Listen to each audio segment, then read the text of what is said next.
never thought I'd be that guy, the one who gets blindsided by infidelity. My name's Jake, and I was one of those guys who bragged about my perfect marriage to anyone who'd listen. I had a stable job, a nice house, and a wife who I thought was fiercely loyal. Her name is Lisa, and she always put on this show of being the most devoted wife. We had our fair share of ups and downs, but I believed that love conquers all, right? We were married for 5 years, and I genuinely thought we were a solid couple. But looking back, I see the signs I chose to ignore. It all started when Lisa began acting distant. Little things at first. She'd come home late from work claiming there were surprise meetings with clients. She'd be glued to her phone even at dinner, and I couldn't shake the feeling that she was hiding something. But who was I to question her?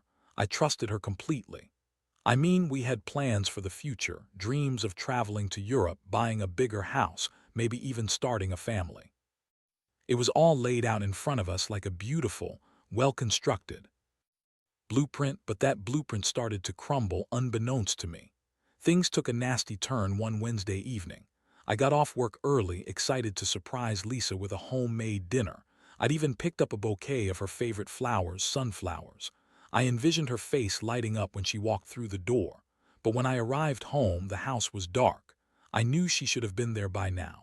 I tried calling her, but it went straight to voicemail. That's when my gut began to twist. I decided to wait. An hour passed, then two. My heart raced with every tick of the clock. Then just as I was about to grab my keys and go look for her, the front door finally creaked open. Lisa looked disheveled, her hair a mess, and she wore that same outfit she had on in the morning. When I asked where she had been, she stuttered a response about being caught up at work. But the moment felt off. I brushed it aside, trying to play it cool as I served her dinner. But I couldn't shake the feeling that I was talking to a stranger. I tried to connect, cracking jokes and asking about her day, but she barely engaged. It was like she was somewhere else entirely. I felt the distance grow, and it gnawed at my insides. The next day, I decided to do something I never thought I'd have to do. I went through her phone. I know. It's an invasion of privacy, but something inside me was screaming to find out the truth. I remember my heart pounding as I unlocked her phone. I checked her texts, her social media, and that's when I saw it, a string of messages with a guy named Mark. He was someone she'd mentioned a few times, a colleague at her job, but I had never thought anything of it. The messages were flirty, filled with inside jokes and emojis that made my stomach churn. But the worst part, she had sent him a picture of herself in a revealing dress, captioned, "Can't wait for our little getaway." My heart sank. All the pieces started falling into place, and I felt like I'd been punched in the gut. I was too stunned to move. I never thought she'd betray me like that. I spent the entire day in a fog, shock morphing into anger. I couldn't believe I was married to someone who would cheat on me. The betrayal felt like a physical wound, and I couldn't help but replay every nice thing I'd done for her in my mind, every moment I thought represented our love. I was livid. How could she do this to me? When Lisa came home that evening, I was ready. I confronted her, my heart racing. I could see her face go pale as I threw the texts in her face. Her excuses started pouring out. She claimed it was just harmless flirting, that I didn't pay enough attention to her, that she was feeling lonely. But none of it mattered. The trust was shattered, and I felt like a fool for allowing her to manipulate my feelings this way. As she stood there, tears streaming down her face, I felt a mix of anger and sorrow. It was clear she had no remorse for what she'd done. All I could think about was the betrayal and the years we had spent together. I didn't know what would happen next, but I realized I couldn't just sit back and let her walk all over me. That's when I decided to take control. This wasn't just about her, it was about me and my dignity. I was done being the backup plan in her life. I needed to make her understand the gravity of her actions. Little did she know this was just the beginning. After confronting Lisa, I felt a mix of emotions swirling inside me: anger, betrayal, and a strange sense of clarity. I could no longer be the passive husband who just accepted her excuses and lies. I started plotting, not just for revenge, but to reclaim my sense of self. I wanted her to understand that she couldn't just play with my heart like it was some kind of toy. The first step in my plan was to gather evidence. I needed more than just those texts. I had to know the full extent of her affair and how deep her betrayal ran. I started paying closer attention to her habits and routines.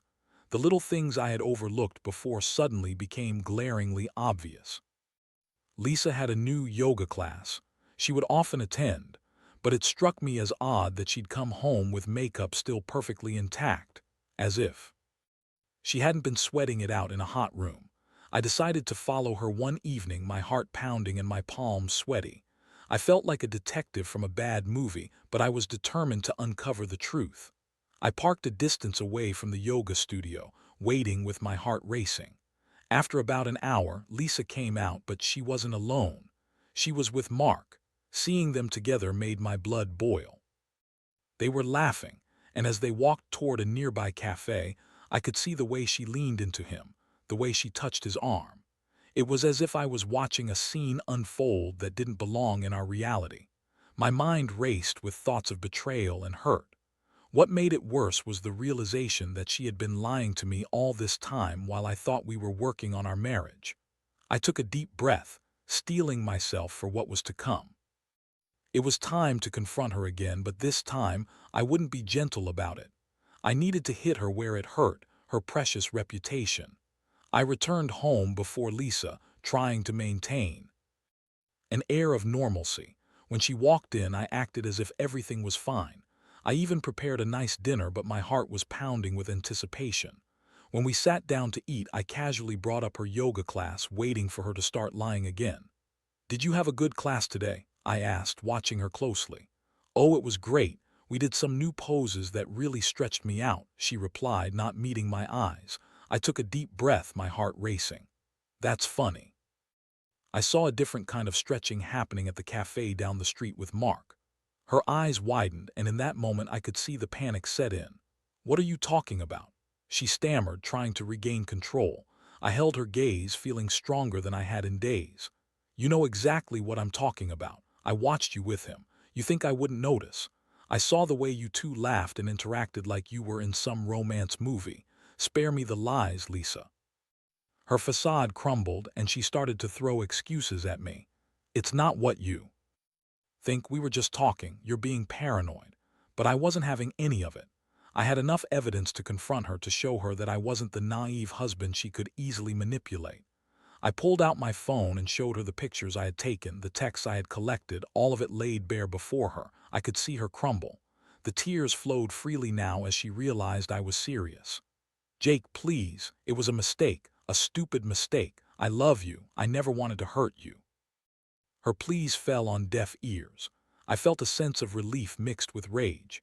She had taken me for granted, and now that I was finally standing up for myself, she was desperate to cling to the illusion of our once happy marriage. I needed her to understand that love wasn't enough when trust was shattered. The emotional turmoil inside me was a whirlwind. I had oscillated between wanting to forgive her and wanting to kick her out. I felt powerless and powerful all at once. I didn't want to be the victim anymore. I wanted to make her see that I had value, and I wouldn't let her throw me aside for some fling. In the days that followed, I decided to take my plan further. I began distancing myself from her emotionally and physically, attending late-night workouts at the gym to relieve the pent-up frustration.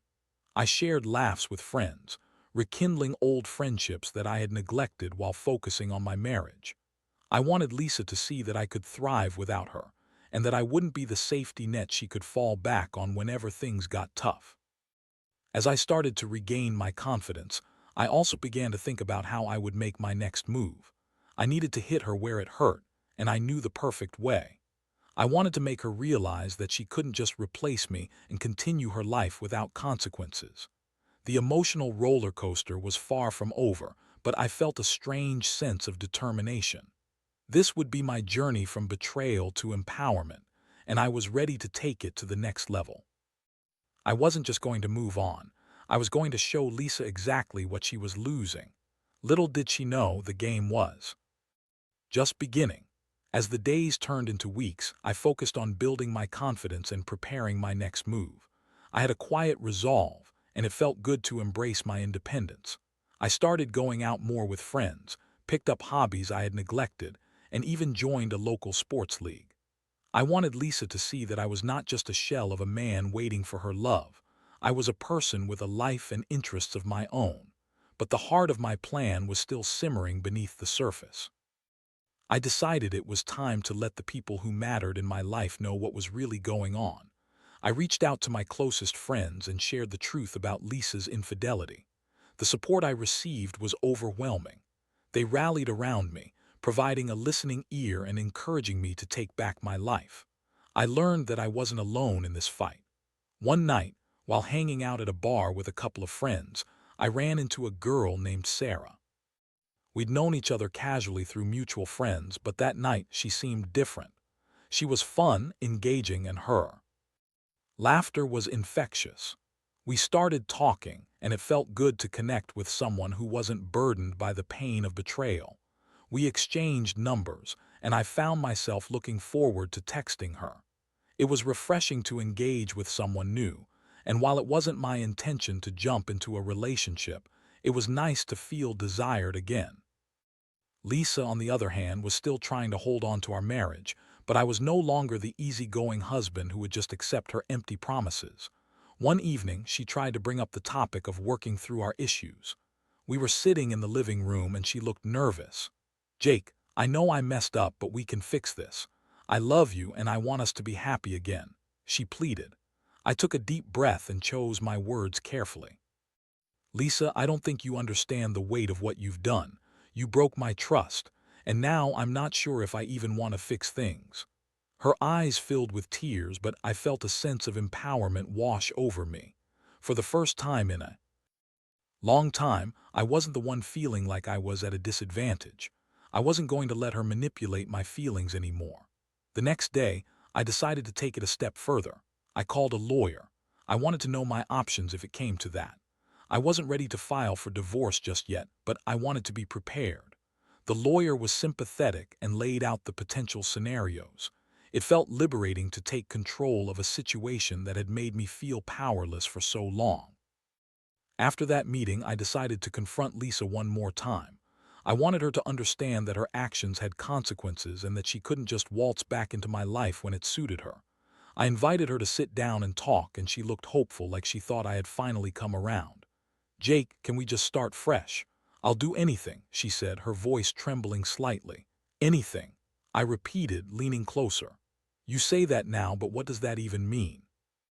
You put me on your emergency contact list like I was just another name, another safety net. You thought you could play with my heart and still have me on speed dial after betraying me with Mark." Her expression shifted, and I could see the realization hit her. "I didn't mean to hurt you, Jake. I was just confused. I wasn't thinking straight." "Confused?" I asked incredulously. "You were thinking perfectly straight when you were sending flirty texts and sneaking around. That's not confusion, that's deception." Her defenses crumbled and the tears flowed freely again. "I'm so sorry, Jake. I know I hurt you. Please don't throw away everything we've built together." I shook my head. "You might think this is just about our marriage, but it's not. It's about respect and trust, and you've burned that bridge. I'm not the same guy who would overlook your mistakes. I'm done being your fallback option."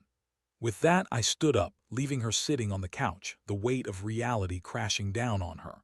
I could sense my resolve solidifying into something powerful, but I wasn't finished yet. I wanted to test Lisa and see just how far she would go to prove her commitment. I decided that I would continue seeing Sarah. I knew it would sting Lisa, but it was more about me reclaiming my power than about vengeance. I wanted her to realize that I could move on, that I could find someone else who would appreciate me and treat me with respect. As I started dating Sarah more seriously, I made sure to keep it light and fun. We went to concerts, explored new restaurants, and even took spontaneous road trips. I felt alive again, something I hadn't felt in what seemed like an eternity. But as I reveled in my newfound independence, Lisa was still lurking in the background. She would call and text, trying to engage me in conversations about what could have been and how she was working on herself. I let those conversations happen, but I never entertained the idea of reconciliation. I needed her to see that I was happy without her, and that her actions had real consequences. The emotional scars were still there, but I was starting to heal. I was beginning to understand that my value was not defined by Lisa's choices. I was on a journey of self-discovery, And while painful, it was necessary to pave the way toward a better future. I thought about how far I had come since the day I first discovered her betrayal. I was no longer the victim. I was a survivor, reclaiming my life piece by piece. And with every step I took, I felt stronger, more confident, and ready to face whatever came next. Little did Lisa know, the end of our story was unfolding in a way that I never expected. As I continued to move forward in my life, it became clearer that I was no longer tied to Lisa. With every date I went on with Sarah and every laugh we shared, I felt like I was building a new version of myself, one that was free from the sting of betrayal. I had started to reclaim my happiness, and in a way it felt exhilarating. However, Lisa was not one to give up easily. Her attempts to reach out escalated. She would text me at odd hours, sending messages that ranged from remorseful apologies to desperate pleas for a second chance. One message read, "I miss you, Jake. Please let's talk, I promise I'll make it right." I couldn't help but chuckle at her tone. She wanted to talk after everything. But I knew better than to let her back into my life so easily. One evening I was out with Sarah at a local bar, enjoying the music and the atmosphere. We were having a great time laughing and dancing, and I felt like I was finally able to let go of the weight that Lisa had put on my shoulders. As I sipped my drink, I noticed a familiar figure at the bar. It was Lisa. She was there with friends, and I could see her scanning the room, clearly looking for me. My heart raced as I realized she was finally seeing what she had lost. I tried to play it cool, engaging Sarah in conversation, but my mind was racing. This was a pivotal moment, an opportunity to show Lisa I was no longer the man she could manipulate. I could see the moment she spotted me. Her expression shifted from surprise to something almost akin to panic. I felt a rush of adrenaline. This was it. Lisa approached our table and I braced myself. "Jake, can we talk?" she asked, her voice shaky. I looked at her, then at Sarah, who was visibly confused but intrigued. "What's there to talk about, Lisa? You made your choice," I replied coolly. She turned to Sarah, her expression desperate. "I just need a moment with Jake, please."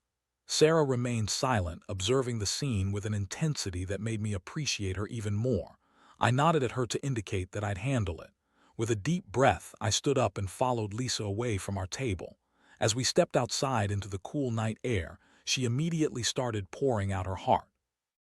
"Jake, you don't understand. I've been a mess without you. I've realized how much I took for granted. I'm so sorry for everything. I didn't mean for it to get this far. I want us back." I crossed my arms and looked her in the eye. "Do you even hear yourself? You think apologies will erase what you did? You think I'm just going to forget the way you betrayed me? You had your chance, Lisa. I know, but I've been working on myself. I've been seeing a therapist, and I understand where my issues stem from. I want to make it right." I felt a mix of emotions, anger, sadness, and disbelief. "You want to make it right? By what? Going back to normal like nothing happened? You don't get to decide that anymore. You can't just waltz back into my life and expect me to pretend it's all okay." Her face crumpled, and I could see the regret in her eyes. "I know I messed up, Jake, but I love you. I can prove it, I swear." I shook my head. "Love isn't enough when trust is shattered. You've broken something that can't just be fixed with words. I'm done being your backup plan. I've found someone who respects me, someone who values me for who I am. I'm not going to throw that away because you suddenly feel guilty." At that moment, I could see the realization hit her. I had changed, and I wasn't going to let her back in. I turned to leave, but she reached out and grabbed my arm. "Please don't do this," she pleaded, her voice cracking. "I'll do anything to make it work. Just give me a chance." "No," I said firmly, pulling away from her grip. "You had your chance and now it's over. I'm moving on, Lisa. You need to do the same." With that, I walked back inside, leaving her standing alone in the night. I felt a surge of strength knowing I had stood my ground. I returned to Sarah, who looked at me with concern. "Are you okay?" she asked softly. "Yeah," I replied, trying to shake off the emotions. "Just dealing with some past stuff." She nodded knowingly, giving me space to process what had just happened. As we resumed our night, I felt lighter. I had taken a stand, and it felt empowering. I realized that I was no longer just reacting to Lisa's actions. I was actively shaping my own life. In the days that followed, I continued to date Sarah, and our connection deepened.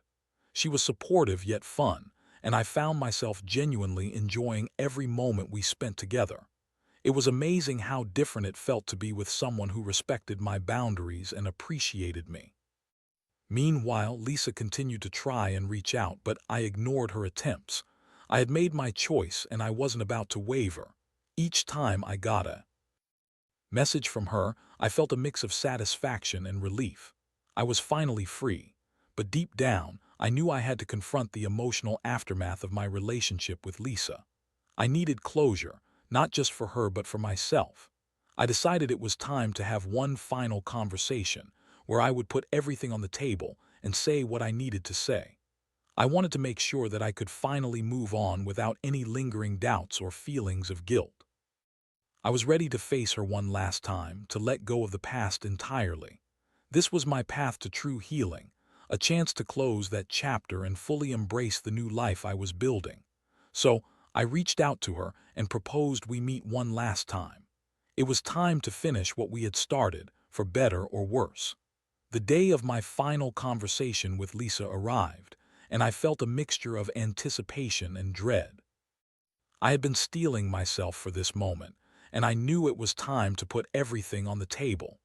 We agreed to meet at a park nearby, a neutral location that felt symbolic of the distance I had put between us. It was a place we once enjoyed, filled with laughter and shared memories, but now it felt charged with the weight of our fractured relationship. As I arrived, I spotted Lisa sitting on a bench, her fingers nervously twisting a bracelet around her wrist. She looked different, more vulnerable than I had seen her in a long time.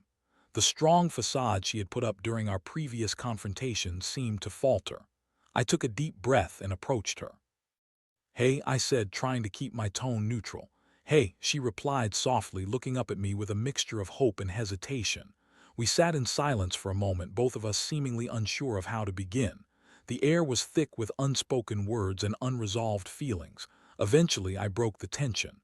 "I wanted to talk about everything that's happened about us." "Okay," she said, her eyes wide and attentive. "I've done a lot of thinking since we last spoke," I began. "When you cheated on me, it shattered my trust. I felt like my entire world had crumbled. I thought we had something solid, and then you threw it all away for a fling. I hope you understand how deeply that affected me." "I do. I can't express how sorry I am," she responded, her voice tinged with sincerity. "I made a terrible mistake and I've been working on myself since then. I just wish you could see how much I've changed." I nodded slowly, wanting to acknowledge her growth but not ready to forget the past. "Change is important, Lisa, but it doesn't erase what happened. You put me on your emergency contact list like I was just a backup, and that hurt more than anything else. I deserve someone who values me, who respects our relationship."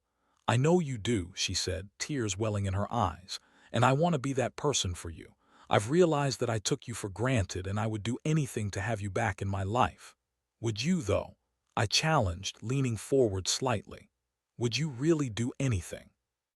Because I need you to understand that it's not just about saying the right words. It's about consistent actions.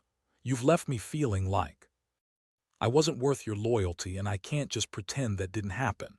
She wiped away a tear and nodded. "You're right. I've hurt you in ways I can't even begin to understand. I just wish I could turn back time and make different choices." "Wishing won't change anything," I said, my heart hardening. "You've lost me, Lisa. I'm not the same person I was when we got married. I've grown, I've learned, and I'm ready to move on." Her expression wavered between pleading and acceptance. "Is there really no way we can start over? I'm willing to do whatever it takes. I'll go to therapy, I'll be open and honest. Just please consider it." "Do you even understand what starting over would mean?" I asked. "It would mean rebuilding trust from the ground up. It would mean a commitment that you would have to earn back day by day. I can't just jump back into that kind of relationship, not after everything." "I understand that, and I'm willing to work for it," she insisted. "I miss you every single day. You were my best friend, and I can't imagine life without you." Her words hung in the air, and I felt a pang of sadness. I had once shared a life with her, full of dreams and laughter, but that life had been tainted by her betrayal. I realized that while I could empathize with her pain, it wouldn't change my decision. "I'm sorry, Lisa," I finally said, my voice steady. I truly wish you the best, but I can't be the person you lean on anymore. It's time for both of us to heal and to move on separately. I need to find what makes me happy, and I can't do that if I'm still tied to the ghost of our relationship." The tears streamed down her face, and I felt a tightness in my chest as I watched her anguish. I had loved her once, and it was painful to see her hurting, but it was also necessary. I needed to be strong to stand firm in my decision.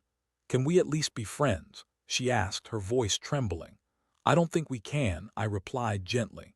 "Right now, I need distance to fully heal.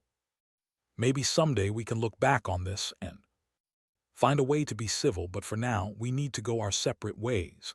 She nodded, defeated, and I could see the weight of my words settling on her. "I understand," she said quietly, her voice barely audible. "I hope you find happiness, Jake. You deserve it."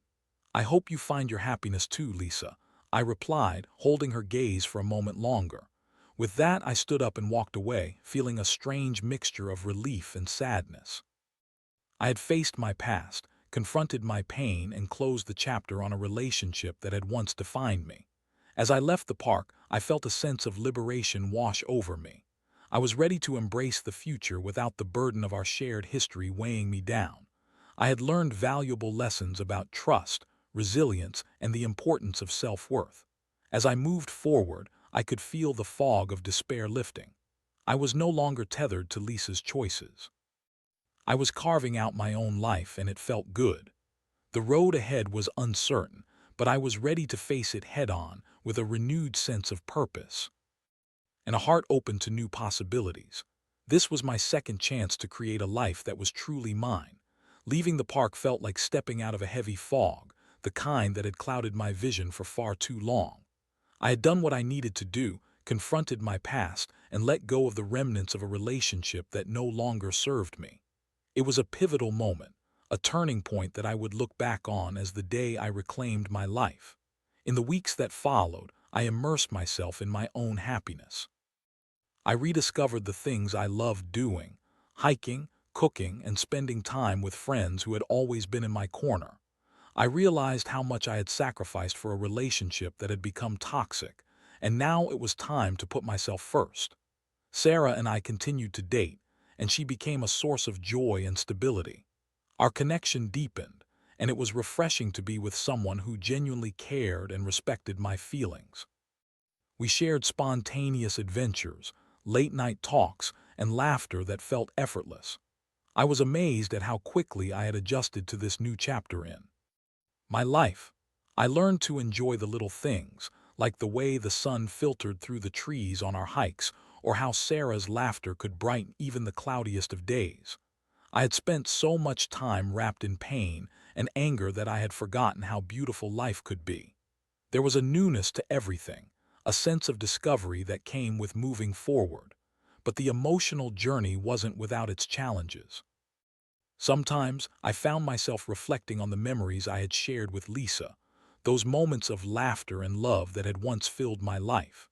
They would creep in unexpectedly, and rather than allowing them to weigh me down, I learned to acknowledge them for what they were: memories of a past life that had taught me valuable lessons. I recognized the importance of forgiving myself, not just for trusting Lisa, but for allowing myself to be vulnerable in the first place. It was a part of who I was, and that openness didn't make me weak. It made me human. My experiences had shaped me, and I was determined to move forward with a stronger sense of self. As summer approached, Sarah suggested a weekend getaway to the beach. It was something I had always loved, and I jumped at the chance. The trip felt like the perfect celebration of my newfound independence. We spent our days lounging in the sun, exploring local shops, and enjoying dinners with the sound of waves crashing in the background. It was blissful. During one of our evenings at the beach, while watching the sunset, I felt an overwhelming sense of peace. The colors painted across the sky reminded me of the beauty of new beginnings. Sarah turned to me, her smile warm and genuine. "I'm really glad we took this trip," she said, leaning closer. "You deserve to be happy, Jake." In that moment, I realized just how far I had come. I had transformed from a man reeling from betrayal to someone who valued his own worth. I knew that I would never settle for less than I deserved again. I had learned that trust and love must be earned, and I was unwilling to overlook the red flags that had once blinded me.